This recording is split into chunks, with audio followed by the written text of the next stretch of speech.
That's so that sounds good. Audio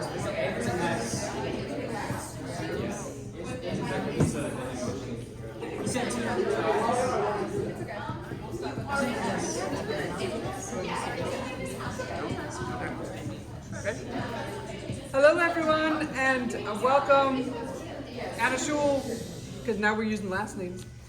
Welcome to Roni's mastery presentation. I'm so excited not only to have Roni do her presentation and explain her journey with her photography, but also to have Jack Jameson in the audience too as an alumni, and also I know as an inspiration to Roni and her journey. And also I'm sure was able to help out when there were some frustrations as well. I can't say enough about Roni. She is a phenomenal student, a lifesaver, a planner, a leader in the classroom, and that will be evident in what you see in her mastery today. So enjoy. Thank you. I hope you guys are enjoying the smooth jazz in the background. I'd like to introduce you guys to my senior exhibition of mastery. I first wanted to introduce myself. My name is Roni Butbul, if you don't know that. I'm a Web and DC senior, and I've attended AST for the last 2 years. A lot of the students around the school might just know me as the girl who goes into their class and takes pictures for Spirit Week. I also wanted to introduce my panel. I have my beautiful mother, the physical reason we're all here today. She's so naturally creative and artistically inclined, and I really hope some of it has rubbed off on me. Thank you for being my role model and always pushing me to be greater. Next is my brother, Noor. You're also my day one best friend. He always knows how to help when I'm stuck and is so supportive of everything I do. Next is Miss Thompson, my AP Calculus teacher last year and this year, and the student council sponsor. Besides encouraging me to pursue a math minor, she's also made me a much better student overall and a great leader at AAST. Thank you for being your prickly self. Next is Mr. Rose, my very first teacher here at AAST. Sorry. And our DC neighbor, who always comes to pick on us and make us laugh. He pushed me to join Cyber Patriot junior year, and that has made me feel a lot more comfortable going into computer science in my future in a male-dominated field. So he's always made me feel very comfortable. Thank you, Mr. Rose. Good job. And last is Miss Ederson, my DC teacher, who has really changed my outlook on education and has helped my creative spirit grow tremendously. So why are we here today? A mastery is a culmination of all of our work here at the Academy over the last 2 years. This is specifically for my Web and Digital Communications major, which is more of an art portfolio. It's just kind of to show off all of the great things we do here and to give us a formal presentation experience that will prepare us for our future. And I wanted to attach the link to my website, which is the other half of Web and Digital Communications. So if my panel's interested in going to check that out, it has more of my pieces besides the one that I'll be displaying here today. It is just an example of some of the front end web design that we do here. So a quick order of content. I'm first going to go through my 3 breadth pieces and end with my mastery. Breadth number 1 being Adobe Illustrator and vector art. The second being animation through Adobe After Effects. And the third being yearbook photography displaying motion with the help of Adobe Lightroom Classroom. And last is my mastery, film photography, and the emotional response to tangible memories. So we're first going to start off with vector art. No, it's not Vector from Despicable Me. It's a style of art made up of vector graphics, which are solid shapes and lines that create an image with endless possibilities for resizing. On the left, you can see a cookie that is a raster-based image, which is the standard for images on your phone, on a camera, and how your computer generally displays things with pixels. It's composed of thousands of pixels, and it's what we call raster images. On the right is a vector graphic, an SVG file, composed of solid lines, shapes, and colors. This makes it infinitely scalable because when you zoom in, it's not just pixels, it's solid lines. And it's also a smaller file size. So why did I pick vector art?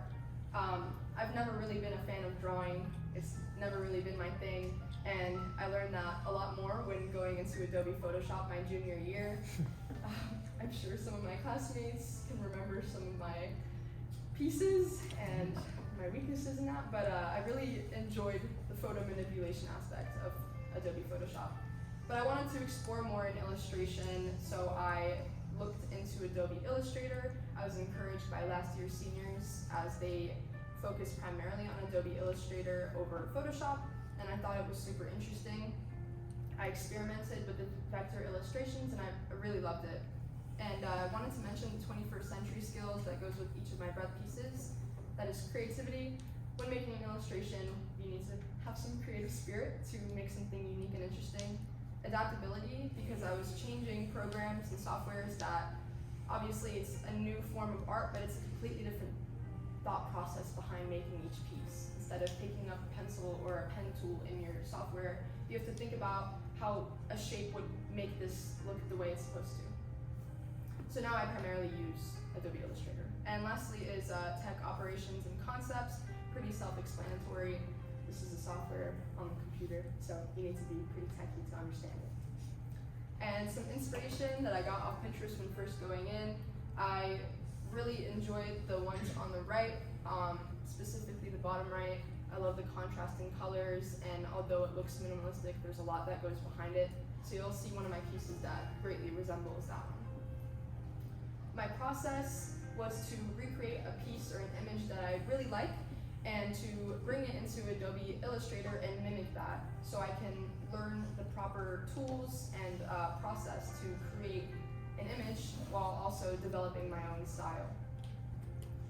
The primary tools that I have been using are the pen tool, that's to make a freeform shape or just a solid line, the rectangle tool to make a rectangle, the anchor tool to modify the points that you've already made to curve out a line, or an ellipse tool to, oops. And this is the interface for reference. On the left you have the toolbar. One thing to mention is there isn't really a drawing tool because that kind of conflicts with the entire premise. It's pretty much just modifying shapes. And on the right is all of the layers that go into a piece like this. And this is Doug. So my first recreation, this is when I really first picked up Adobe Illustrator at the end of my junior year. On the left is an image I found on Pinterest, and on the right is my recreation.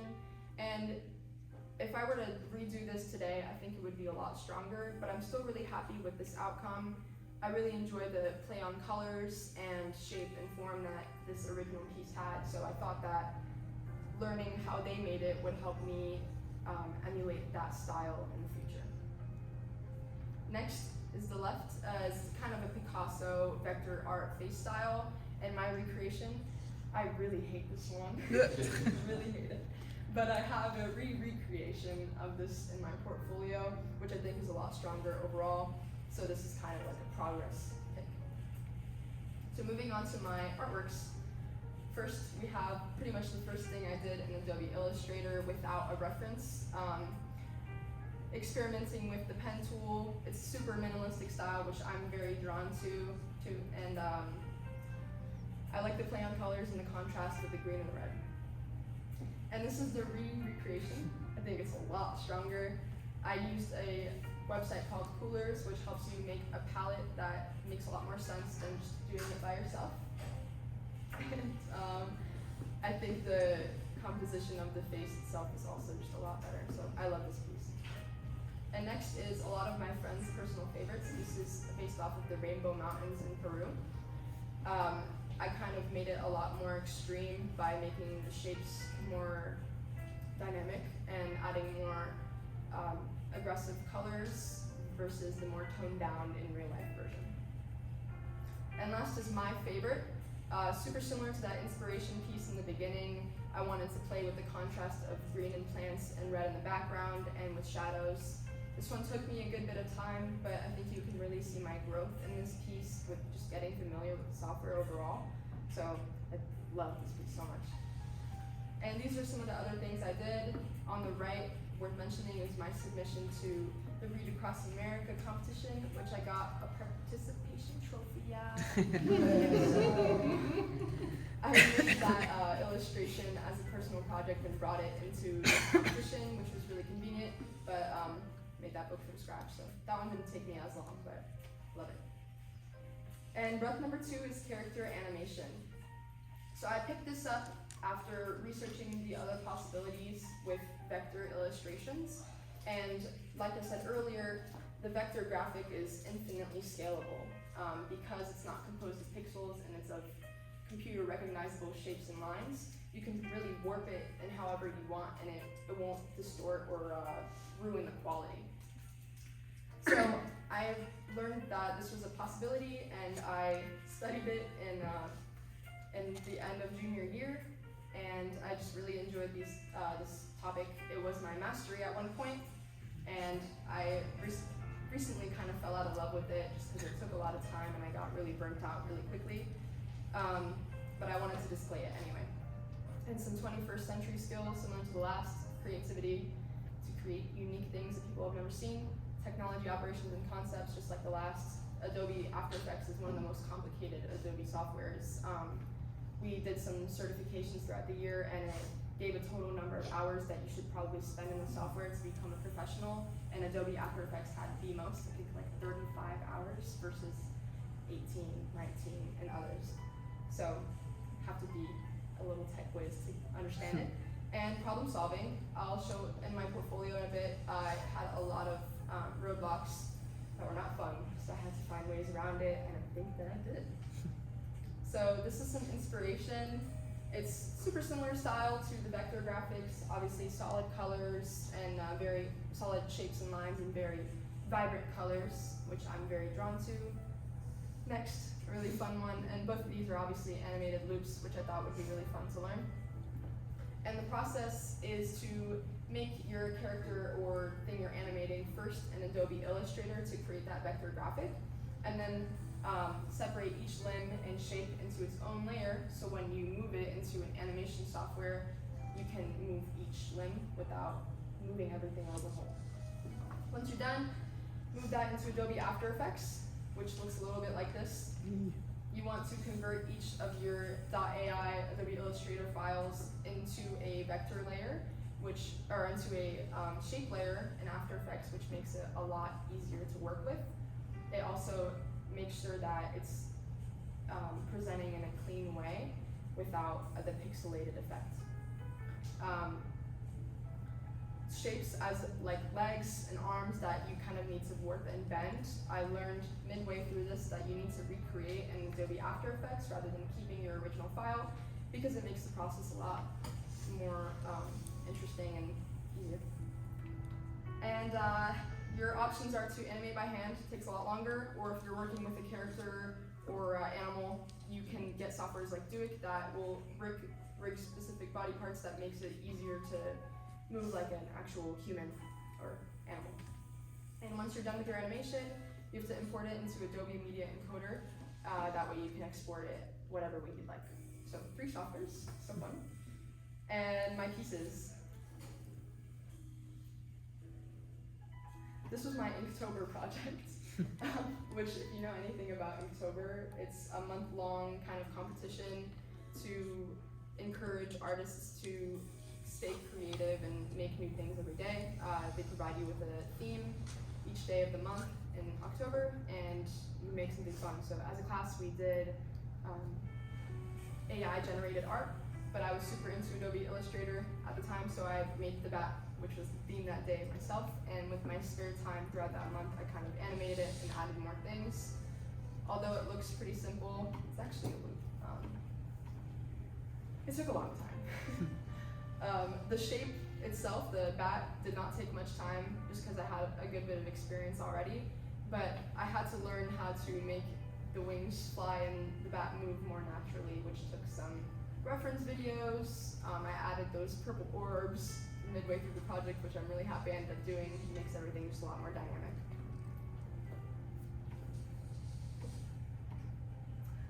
So this one is not an animation, but it was. He actually died over the summer. So I worked on this at the end of my junior year. It took me a really long time, and it wasn't complete. It was kind of halfway done.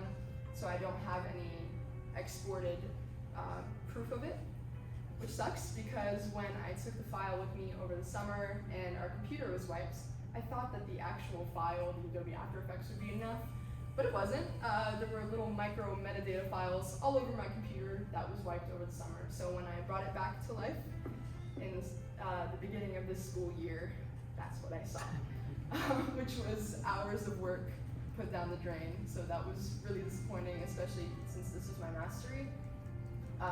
Probably led to my burning out, but I wanted to show him anyway, because although we don't have a final piece, I did spend a lot of time. Didn't name him though. Next is my first completed animation.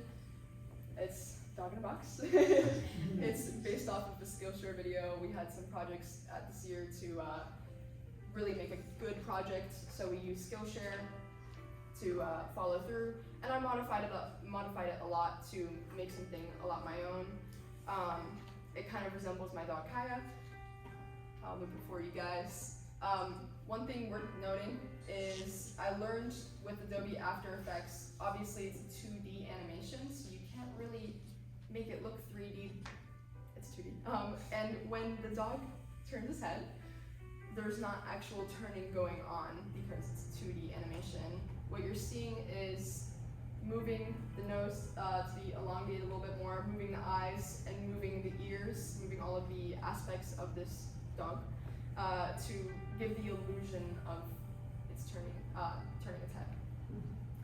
Similar with the box, I really didn't know how to tackle the opening and closing, but what I learned was that you just had to move the pieces in a circular motion, which warped the shape to give the illusion of it opening and closing.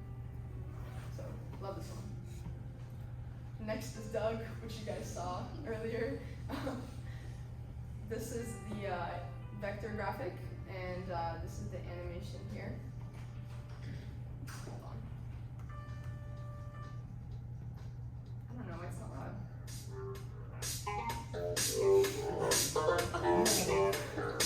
So the walk cycle wasn't complete. What I learned midway through animating was that, with legs on a person, they meet at the middle, and with this guy, they were just 2 sticks. So when trying to do a walk cycle, nothing worked the way I wanted it to. Even when installing a rigging software to do the walk cycle for me, it didn't look right. So I kind of had to scrap this one and learn or pick up another file, an illustration to learn the walk cycle more effectively. But this one's fun overall. I took it into Adobe Rush to put those 2 clips together and to add music. I'll play it again for you guys.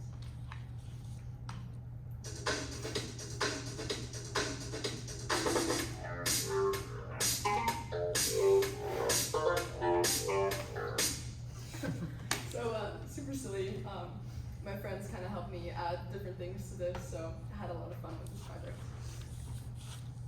Oh, not again. And next is my last animation and final complete animation. As you can see, the walk cycle is here, and it worked.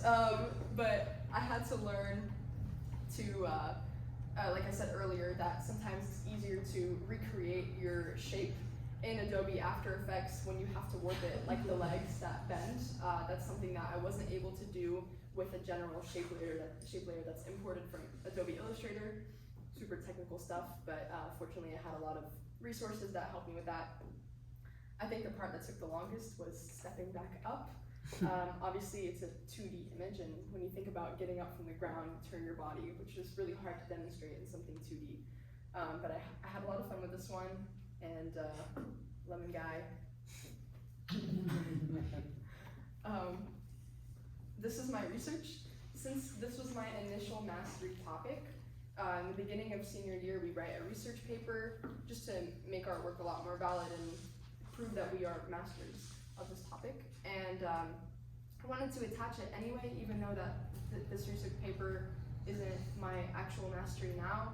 We put a lot of time into this, and these are just to explain what this is. There are annotated bibliographies, which we made into infographics, which is so web and DC. I researched the significance of color in animation, and what I found was that specific colors mixed with motion makes them much more enticing and interesting animation, like the color red. And next is my yearbook photography breadth. Shout out Jack Jemison. This is some of his portfolio from last year. I saw him go around the school and interact in a very unique way that I think no one in the school was able to do, since he was like the lead photographer for the yearbook. So I was really encouraged by him to follow in his footsteps and do a similar thing this year. So these are just some of his things. And we worked on the yearbook in junior year as a class, and I was really not drawn to the actual layout making, but I loved the photography aspect. I think I've always been drawn to be behind the camera, but I never really put myself out there. And I think a lot of you know that I'm very social, so it kind of came naturally. And this year, although it wasn't our responsibility since we had our mastery, I came in a block early every day for semester to commit to the yearbook and take pictures during Spirit Week and such. So yeah, and I felt like I became a lot more connected with the school. I got to meet a lot of new people, interact with teachers that I wouldn't have, or just kind of feel like everyone at school knew my face, which was a really fun feeling to have. 21st century skills worth mentioning are teamwork and collaboration. I had to obviously collaborate with Ms. Etherson and the other sponsors of the yearbook to make sure everything was going according to plan, and work with the people I was taking pictures of. Responsibility, like I said earlier, it was my free block, so I could have slept in, which I really wanted to, but I came in and put in that effort, and I stayed responsible for the yearbook. And adaptability, something that I'll explain a little bit more with photography, is that when using manual settings, you kind of have to adapt to the setting you're in. So I chose to display motion yearbook photography kind of in motion. I have thousands and thousands of images that I took this year and last year, and I couldn't really find a topic that covered everything I wanted. So I picked in motion just because it's one of the most difficult things to capture, especially in school, because what is in motion? And with the lighting, it's a little bit difficult. So here's the first one. This is during Spirit Week, which are a lot of my pictures. I love the art group because anytime I'd go to take a group picture for Spirit Week or for any reason, I'd always ask any duos, any small groups, any individual shots you guys want, and most people would just say no and walk back into their room. But I could always count on my art friends to add some fun and interesting shots to the yearbook. So if you've ever tried to take a picture of someone jumping, you know it's pretty tricky. So I'm really proud of this one, and it's just so telling of them. Next is of Miss Condry. This is not staged. She is running towards me with a golf club. So similar to the last one, I had to up the shutter speed, which with the amount of light in the school makes it really difficult. You'd think that these bright harsh lights are enough, but they are not compared to the sun outside. So I had to play around with the settings to make a clean image. So I also love what this says about Miss Condry. If you know her, she loves the school, she loves school spirit, so this is just so her. Next is Teddy Bear Clinic.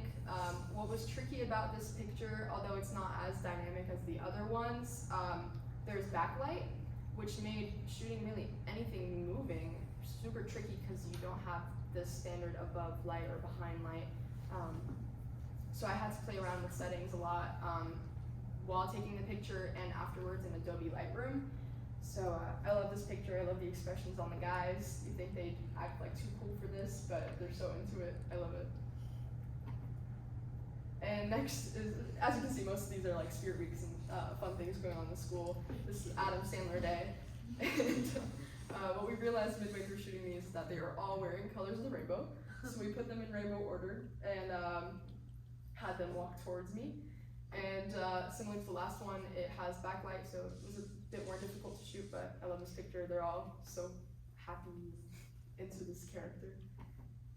And last, although this is not necessarily in motion like the last one, I wanted to attach it because it's like the epitome of yearbook. It's showing our students interact with outside sources and really doing unique things that aren't presented at other schools. So this one, you can twist it and say it's in motion because he's being recorded, but I just think it's so yearbook. And some other ones, another of the art kids, I have so many pictures of them fighting and doing fun things because they always volunteer. And another of Teddy Bear Clinic. And kids do not stay still. So I think this one's special because they're all really paying attention. And on to my mastery topic, which is developing memories, film photography's tangible portrayal of personal relationships. So I'm gonna bring the camera. This is the Ricoh SE2. Which was gifted from my grandfather in Israel. This is like a 50-year-old camera, which is kind of put to the side for a long time. And when I was given it, I opened it up, and there was a roll of film already inside. Which means that I pretty much just ruined all of those pictures because I exposed them to light. But I shot it quickly, and I thought that I should develop it anyway, just to see what's going on. And I got these really cool pictures of the ocean, and I'll show you some more. I restored these in Adobe Lightroom as a side project, which took a good bit of time, but it was really important to me because this is like family memorabilia. I then continued shooting with this camera, and I fell in love with the process. Thanks, Jack, for teaching me some things, and Zaria along the way. So this became my new mastery. So my process, obviously you have to buy the film. It's not as easily accessible as it was in the past, so but you can find at CVS, Walmart, online, etc. Shoot the roll of film. Because this is such an old camera, I had to be really gentle with it. When I first brought in that complete roll, my grandpa's roll, to the developer, the silver developer, I brought in my camera as well because I was having some trouble with it, and he told me, "This is the weirdest camera I've ever seen." And when I looked up the model on YouTube, the first title of the video was, "This is the weirdest camera I own," which was a little scary, being such a beginner. But the guy at the film store told me that the camera has been rotting, which is kind of common. It has this layer keeping the camera shut to make sure that you aren't exposing everything to light, and he said that it is deteriorating. So even though I exposed that initial roll to light, it was super rare because it's been sitting in light for 50 years, and with the gaps in the camera, it could have been exposed previously to me even opening the camera. So I decided to take a chance on it anyway. I shot a roll myself, and the pictures did turn out.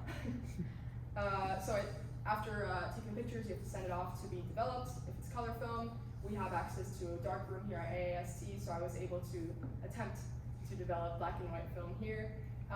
Then scan the film here with a school supplied film scanner. You have to do each one individually.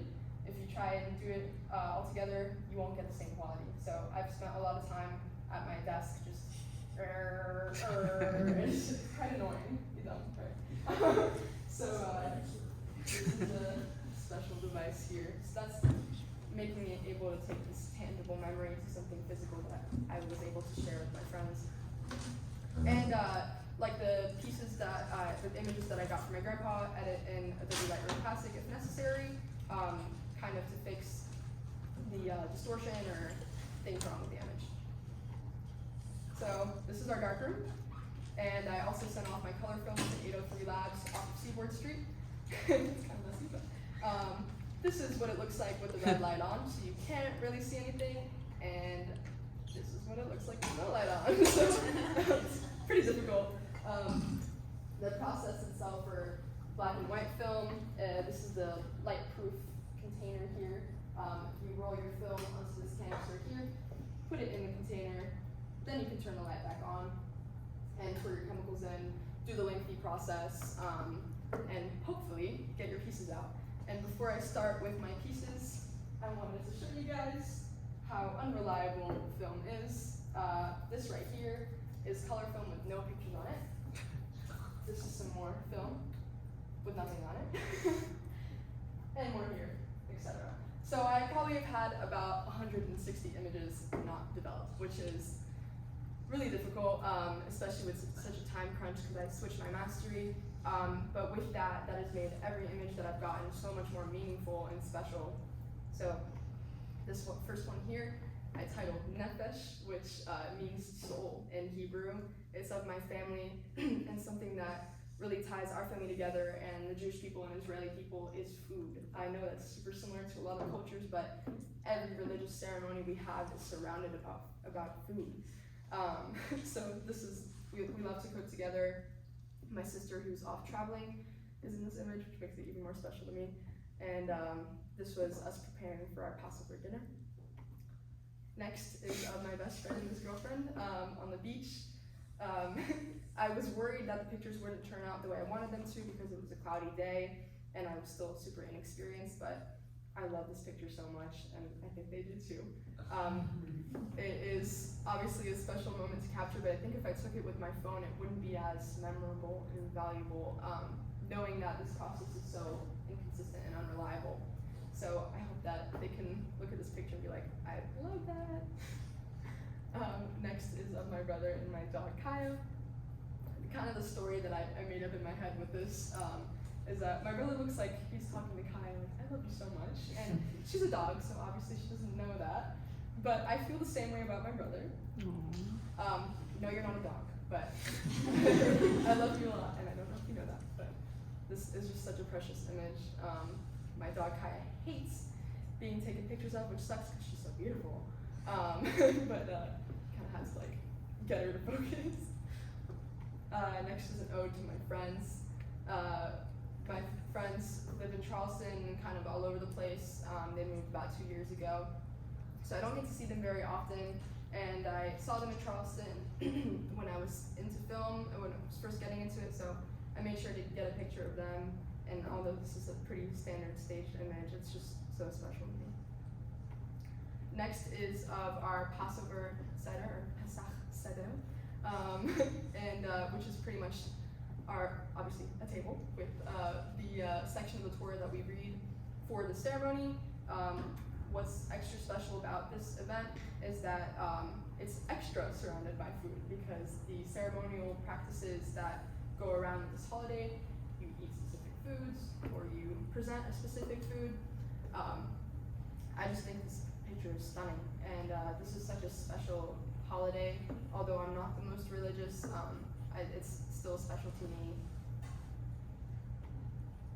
Next is at Art Fields of MK, and this random kid, she just has like a way with kids, which I've noticed, and he like ran up to the window while we were walking past because there was baby photography going on, so she stopped and she was like, oh my god. And this little kid ran up to her and they were just interacting through the glass, and he would just like not leave her side. So I think this is so theme related with personal relationships, although she didn't know this kid, they just had such a special connection. And I did ask his mom if I could take a picture, don't worry. Next is prom. The place we ate before had a pool table. So obviously while we were waiting for our food, we went to play pool. And I had to ask the guys to please be candid, don't look at me like I want to capture some fun pictures. And this was the best one I got, where they're not really looking at me. Paste it in the middle. I was like, just like look super excited, and he did that. So I just love this picture. And moving kind of away from my general theme of personal relationships onto just film that I've really enjoyed and put a lot of thought into. This is my restoration piece that I submitted to Art Fields of the images that I found on the camera when I got it. Just to kind of go a little bit more in depth. This right here is all of the other pictures that did not turn out because I exposed it to light. So these are super miraculous. If I probably exposed the film for longer, left the back door open longer, these probably wouldn't exist. So it's just super special to see them. And I love that dog. I obviously don't know that dog. It's a 70s dog. So and these are just pictures from Israel. So obviously super special to me. this is Idan at the beach, and like I said earlier, if you've ever tried to take a picture of someone jumping on their phone, it is so hard. And to do it on a film camera is 10 times more difficult, just because there's not really much you can do, especially with this one. There is no shutter speed setting. It's how long I press the button for. It's super unique camera. So I was expecting this to just be a blurry image, and when I got it back, I was just super impressed with it. Next is an accidental picture, but I really love it. I think it's super telling of the film experience and process that you can have 140 pictures not turn out in this accidental image, but it's all part of the learning process and makes each image a lot more memorable and valuable, like I said earlier. So I like how it kind of has a mysterious energy, like who's behind that light? What is going on here? It's Idan. We were trying to shoot portraits. I was trying to finish my roll of film to send it off to prove that this camera worked. This was the first roll that I had. And yeah, although this was accidental, I think it's a special picture. This one is of the theater park at Art Fields. If you've ever been to Lake City, this is probably like the most standing out place. I don't know the exact history, but we went here last year and I was just so drawn to it. I thought it was stunning. So when we went back a couple weeks ago, I made sure to take a picture. And I think it works so well with film because obviously film gives a nostalgic feeling. It's an older medium, and this is an older building. And this is, although it looks staged, it is not staged. I've lived in this Carolina Forest area for about 15 years now, and you'd think because of the name Carolina Forest, there would be a lot of trees, and there used to be, but due to the growing area, there's been a lot of construction. This is specifically on River Oaks, and if you've driven past there earlier, it's unrecognizable. They've taken down an entire section of trees. We saw a fox in my neighborhood the other day, probably because it has nowhere else to go. So this was not staged. I saw this go up on the ground, and I think it's just, it looks like, help me, like the world asking, like, help me stop doing this. So I had to take a picture of it. And lastly is at Art Fields again. I kind of had to rush some of my pictures for this portfolio because 140 pictures I wasn't able to add. But this one I took a risk on. Obviously it's a limited resource, but I wanted to try it out anyway. I thought that there wasn't going to be enough light for this picture just because although there's this very vibrant light source, the area surrounding was dark. But it's such a good picture anyway. Don, thanks for being such a great model. And that completes my mastery pieces. Next, I wanted to move on to my accomplishments and future plans. I got second place in 2D last year at Burroughs and Chapin. I wanted to read off the artist statement for this one. It's titled Obscured Identity. 1 second. Obscured Identity tells the story of my selfhood and the fear that lives beside it. In the Holocaust, millions of Jews were marked by the Star of David and a number, diminishing their identity to just a symbol. The religious meaning of the Magen David has been recontextualized and twisted into a symbol of oppression. Today, the damning nature of recognized Jewish identity is ever present. I have always struggled with balancing my cultural pride with the realities of modern anti-Semitism. I am constantly grappling with the fact that millions of people are repulsed by the Jewish people and the Jewish community and would wish to harm me because of it. While I sometimes wish to mask these parts of myself, which I am so proud of, I will never be unmarked. And although that is a pretty depressing piece, the judges loved it. So I did get second place and a $200 check, so thanks BNC. Some other achievements, I'm Adobe Photoshop certified. That took a lot of time for semester this year, and hopefully will make my resume stand out a lot more in my future plans. I'm working on getting my OSHA 10 certification. If you've gotten it, you should know it's a breeze. The CIW certification in web design, or the site development associate, we're also working on right now, but it's pretty much just learning how to use HTML5. I've been the senior and junior DC representative the last 2 years in student council, and I'm also the new Alpha Theta treasurer. And shout out Mr. Rose. This year, Cyber Patriot, my team got second place platinum rank, and last year we got first place in the silver rank. My future plans are to get my bachelor's in computer science and a minor in mathematics at CCU, thumbs up. And to keep shooting film photography, and hopefully when I have enough saved to buy a professional digital camera just to keep photography on the side and hopefully have a little side hustle. And once I'm done with all that, and a long time from now, is to get a remote job and travel the world. So, thank you. I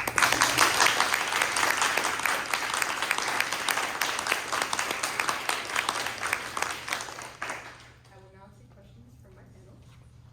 What's that QR code take me to? Her website. Oh, same one. Same one. Yeah. Just to remind you to go. That over wasn't there. really my question. I just did. Any questions? I'll go first. Yeah. All right. Yeah. In the tradition of our relationship, I want to thank you for immortalizing me in your presentation and renaming it Doug. But what was the hardest part of your journey, along with the most satisfying part? Most difficult was the animation. Kind of having to come to terms with that this was no longer going to be my mastery.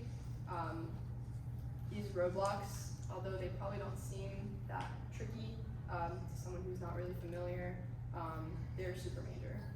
To have to, scrap your entire project that you spent hours on, super sad. And having to scrap that walk cycle and start from scratch after putting a lot of time into that as well was also really tricky. Most satisfying, Adobe Photoshop certification. Obviously, big, bold, I'm certified, but we also put a lot of time into Adobe Photoshop our junior year, and like I said earlier, I'm not too fond of the drawing aspect, but the photo manipulation part I really love. That was what I used for my second place submission, so I really love Adobe Photoshop, and I'm glad that I'm certified in it, so I can bring it to my future. So in your whole mastery and all through your 2 years here, you focused a lot on like Adobe and photography. So what takes you from that to going to computer science? Is there something from it, or is it just something completely different? So I kind of knew before coming here that I wanted to pursue computer science. I took some computer science at classes at Crown Forest, and my sisters are doing it, my brother's doing it. So a little bit of following in their footsteps. But when coming here, I knew that I didn't want to pursue the computer science major because I would already be doing it for 4 years at college. So I wanted to find something that would be fun and I'd be able to express myself, and DC was the perfect fit because it's kind of the branch between computer science and art. And I'm going to add to that. Roni also is very unique in the sense that she wants to try things that no one's ever done. And so when she took on the animation, she's like, no one's ever done an animation mastery before, so I'm going to be the first. And she pretty much has a mastery built. Like she said, she's put hours into it. She put a year into it. It was not just, I did a couple of hours and it didn't work out. There was a lot, like learning how to illustrate and then learning how to animate those. It was a lot of work. But she also was astute enough to go, you know what, it's no longer my passion. And that drive of, I want to do something new was not enough. And then when she got the cameras, it was just like this click, like, just let me jump into this. Pun intended. So she's too modest to say those things herself. I will say for her. I love the process that you had through those 2 years. You can tell the growth that you had in art, and I love that you brought everything, like all the experiences and the fun from school to your presentation, because it is a unique place, a unique atmosphere, unique people to be in school with, great teachers. I can see it's a fun place. So it's a very entertaining presentation and very fun presentation. I love your presence on the stage. I like your charisma, your personality, and I'm proud of you. Yeah, great presentation. I guess I had one question, which was the skills you were trying to improve within animation and the SVG medium, but I think you're leaning a lot more towards photography Yeah. as what you want to continue. So, what skills were you planning on improving in the future, like composition, art style of the photos, or Photography, okay. yeah, or like investing in a new camera? Well, I do have another camera, which I haven't experimented with much, just because I thought it was more important to, because this was about personal relationships, to use something that had a more personal relationship with. I hope to invest in a lot more film, hopefully get my own scanner, and get some successful black and white pictures out, because that's something I haven't been able to do yet. I think that's about it. Shameless push for Coastal, they also have photography in a darkroom, and so there's the option to continue to do that at Coastal as well. Thumbs up. Thumbs up. Question for you, I don't know if to do this, but as someone who dabbles a lot in visual illustrations and such, would you see yourself experimenting in Adobe After Effects? It's actually a very difficult program, and I did use it for like 3 days. That's more than I did it for. Just to see what was up. But no, I like I like 3D a lot more. I don't like working in 2D. I think it's like a lot more intuitive for me. Keyframing is a lot more intuitive in the software I use as well. So yeah, no. But, Valid. have you thought of any other Adobe programs that you want to use in your workflows? Don't remember the name. The Dreamweaver? For web design? Yeah. That Yeah. one. Yeah. Because I'm just so familiar with Adobe as overall now. I think that would make my process in coding and web design a lot easier. Yeah. Potentially, but I'll have to find out and see. What's that new AI? Yeah, we're done. So you said that there is a difference between SVG and raster graphics, in that SVGs are infinitely scalable, whereas raster graphics will have like scaling Pixelated, issues. yeah. Yeah. Okay. Do SVGs become pixelated when they are displayed on the screen? Or It depends on the software you're using. If you keep it in Adobe Illustrator, which is obviously vector based, and you zoom in, you're not going to see any pixels because it knows this is an SVG file. But if you are to take a screenshot or export it as a JPEG and you zoom in, it's going to be this, you're rasterizing it at that point. Any other questions from our panel? No? All right. All right, we're gonna Questions turn it from over. my audience? Anna? I have 2 questions followed by a comment. Okay. My first question. So, this is gonna sound really dumb, and it's a it's a dumb question, but how are things like I understand like the concept of like what it is, but don't we display everything like on our computers in pixels? Like, isn't it all pixels? So is it just like it knows it's not a pixel, but it has to display it in a pixel? It does display it in a pixel. It's got to. But Confusing. what I'm sure you guys have had this experience if you find a picture you want to use off of like Google and you put it into a slideshow and you zoom it in, it looks horrible because the file is smaller. And if you were to import an SVG file, which isn't typical because you're importing a JPEG and such, it would resize appropriately. Okay. Second question. Yes. Ms. Upperson kind of started to talk about it, so it kind of takes away, but I was gonna ask, like, when you don't have the resources of like the darkroom here, what would you do? And then the follow-up question to that actually is, what kind of materials would you need to start doing that? Would you like to receive them from a best friend as a birthday present? I mean, yeah. What kind of funding I'm can we not put gonna into say no. The film scanner has been super convenient financially. When the place I take my phone to get developed, pay a little bit more and you can get it scanned, but I feel like it's also a lot more intimate to scan it myself, just see the process come to fruition. So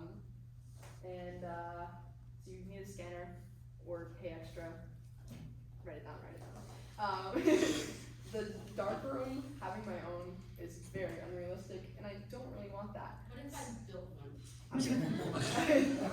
I love how our students at this school think. And my comment, I don't like being serious when I talk to you, it's like weird and boring. It's really interesting as somebody who has been with you almost every single day for like 2 years, worked with you, gone to Tell her, Don, tell her. worked with you, gone to school, don't even talk, gone to school with you, been to people's houses, like, we have spent so much time together for 2 years, and it's really, I guess what I wanna say is surreal to see things that I didn't know you were doing. Like, when I saw the dog in the box, I was like, I've never seen this dog or this box before, where did they come from? And it's just, I've never, no, but, it's definitely very enlightening and very emotional to see you so much, and I didn't even know, and it makes me think about we will be in several places for the next 4 years, and I don't know what you're talking about. it's just the concept of receiving updates, and I don't know, I'm proud of you, and that's all. Thank you. Yeah. So, I just want to say, compared to a lot of people, I didn't notice this as much until you explained it, but just the amount of stuff that you lost when doing this, like all your film, all the times that we've taken pictures and you've lost it, and your completely corrupted file, like I've sat next to you and seen all this stuff. So just the fact that you just keep going with it, and I wouldn't say like, you didn't quit you didn't quit anything, but you didn't make that, you switched your mastery not because what you were doing was too hard, and you like just gave up, but because it was like, you just didn't find interest in it anymore because of all the corrupt files. Were like, okay, I'm just done with this, I'll start something better. Which is, honestly, it's not an unhealthy thing to do. What? We are like siblings, like, we have all known each other for so long. Yeah, I mean, you just had so many things thrown at you, and I'm glad that you came up with such a good presentation. And I'm glad that I'm your dynamic duo. Well, to throw that in there, Anna. What? How long have we known each other, Don? Since 3. In my So- part, we've actually known each other since 2.5. 2 years and 364 days. Yes. I'm really sorry for the questions I'm about to ask. She got a notebook and everything. Yeah, because I started forgetting them. There were more, but I just want to say how good your mastery was. I was so impressed. I did not know how much behind the scenes work went into photography and pictures and animation. It was also amazing because I've never animated anything, but it was really cool. I want to ask you first how you develop pictures. How does that work? I couldn't really tell you how the color developing works because I haven't done it myself. But black and white specifically, you have to do this part in the dark because obviously you don't want to expose your film to more light. You load your film into this, put it in this, and this is made to be light proof, so you can turn on the light, pour in the chemicals that will develop your film, and not have to be blind for the whole thing. So there's 3 chemicals. Don't remember the name of them all, but you dilute it with water, pour it into the canister, dump it out a couple times, fill it up with water. Do that. It's like an hour-long process. Leave it to dry, and you're done. So I believe the color developing process is a lot more in depth. You have to develop, I think the red, the green, and the blue. It's mostly done at a professional level. Like you need a very fancy machine to do it. We have amazing equipment here, but the budget for that would just not. It's not feasible. It's much easier to go to AO3 Labs, where I get my pictures developed too, and then take the negatives and work from the negatives. Or let them scan for you. I guess. No, we don't do that. Why don't you scan? Why don't you do that? Oh, it just costs more and you have it here. So Well, we also like to edit. When we scan it, we like to control what the outcome is going to look like, and so we have more control over that if we scan it. That's so interesting because I thought you just had to take it from Walmart. Well, you can just do that too. You can do that too. My second question is, why does the sun mess up pictures? Well, you're asking about like how this is ruined. Yeah. So the way film works, when you expose your picture to light, and same with camera and even our eyes, it reads that material, light, color, and such. And if you were to expose it again, it would make a blank roll. If that makes sense.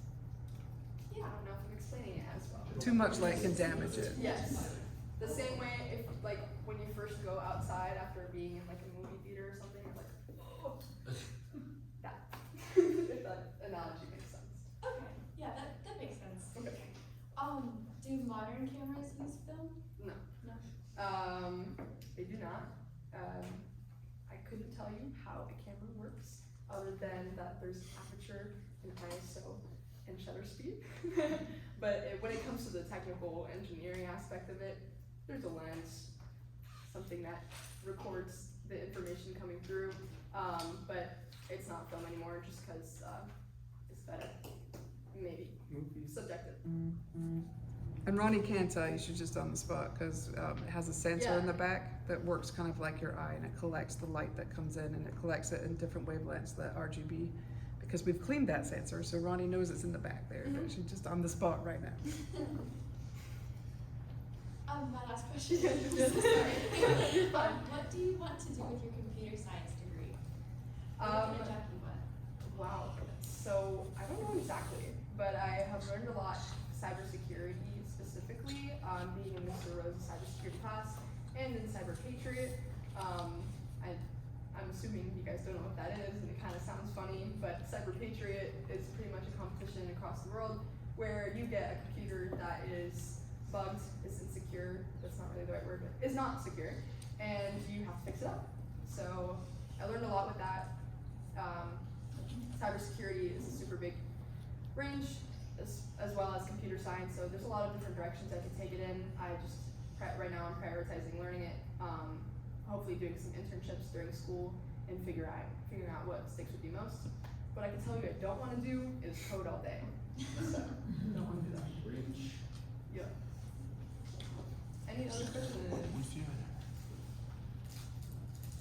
just have a comment. I just want to say, Ryan, you've been such a great leader. You know, a natural leader. You have that quality. I think that, you know, we have a lot of leaders, but there are very few that are so unassuming and so modest in their approach. And it's just very engaging with everybody that you encounter. And so I don't want you to hold on to that. I mean, go be a cybersecurity expert, but also get involved in campus and share your leadership skills and just share your talents with everybody you meet, because I can't wait to see, you know, all the things that you do over there at Coastal and the companies. Thank you so much. Any other questions, comments? Concerns? No concerns, Adon, no concerns, no concerns. No. Well, I'd like to thank everybody for coming. I hope you enjoyed yourself as much as I've enjoyed myself teaching Roni over the past few years. You know, there are certain students that you just don't want to let go, and Roni embodies those students right now. So thank you again, Roni.